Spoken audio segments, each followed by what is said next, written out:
আসসালামু আলাইকুম রহমতুল্লাহ। প্রিয় বন্ধুরা, কি খবর, কেমন আছেন? আলহামদুলিল্লাহ, আশা করি আল্লাহর রহমতে ভালো আছেন। আজকে আপনাদের সাথে আবার দেখা করার জন্য আসলাম। আজকে ইনশাল্লাহ আমরা একজন পুরুষ এবং মহিলার যে দায়মি যে ফরজগুলো আছে, মানে অত্যাবশ্যকীয় যে ফরজগুলো আছে, সেইগুলো নিয়ে আমরা একটু আলোচনা করব এবং এগুলো আমল করার চেষ্টা করব ইনশাআল্লাহ। আমাদের পুরুষ পুরুষ যারা আছি তাদের দায়মি ফরজ হলো তিনটি।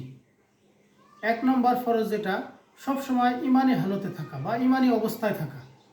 এটা খুবই গুরুত্বপূর্ণ।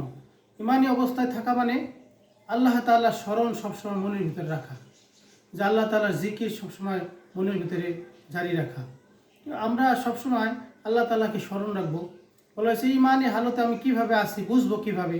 এটা আমাদের নবী হুজুর সাল্লাল্লাহু আলাইহি ওয়াসাল্লাম এই পরিমাপক দিয়ে দিয়েছেন হাদিসের মাফহুম মোটামুটি এরকম, যে যদি কোনো ব্যক্তি কোনো ভালো কাজ করে তার দিলের ভিতরে প্রশান্তি আসে, ভালো লাগে, এবং যদি সে কোনো খারাপ কাজ করে ফেলে তাহলে তার মনের ভিতরে কষ্ট হয়, মানে তাকে যন্ত্রণা দেয়, তখন সে বুঝতে হবে যে তার ভিতরে ঈমান আছে।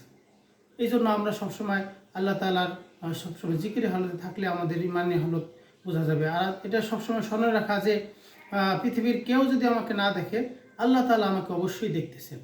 এইটা স্মরণে যদি আমরা রাখি তাহলে আমাদের ইমানি হালতে থাকাটা সহজ হয়।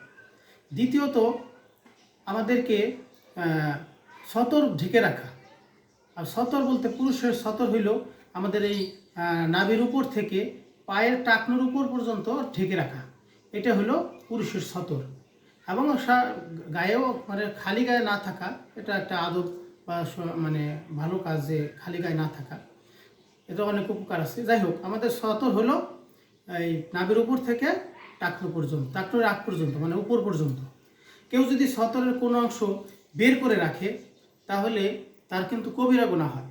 আর এটা আমাদের দেখেন কত গুরুত্বপূর্ণ বিষয়, যে এর জন্য আমরা কিন্তু কখনো তওবা করি না, কেউ এটা গুরুত্বই দেয় না। দেখেন আমরা অনেক সময় যারা আমরা লুঙ্গি পরি, তাদের এসে অনেক সময় দেখা গেছে নিচে চলে যায়, ওইটা অনেক সময় অন্য মানুষ দেখতে পায়, যে অন্য মানুষ দেখলেও এটা কিন্তু তারও, যে দেখে তারও কবিরা গুনাহ হয়, আর আমাদেরও কি যে বের করে রাখছে তারও কবিরা গুনাহ হয়।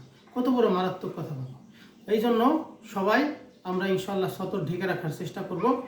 এরপরে তৃতীয় যে বিষয়টা আছে, আমাদের মা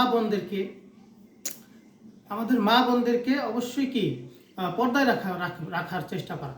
এটা আমাদের মানে খুবই ধমকি আসছে, যদি আমরা পুরুষরা যদি চার ধরনের মা বোনদেরকে আমরা যদি পর্দায় না রাখি, তাহলে আমাদেরকে হাসরের ময়দানে এর জবাবদিহি করতে হবে।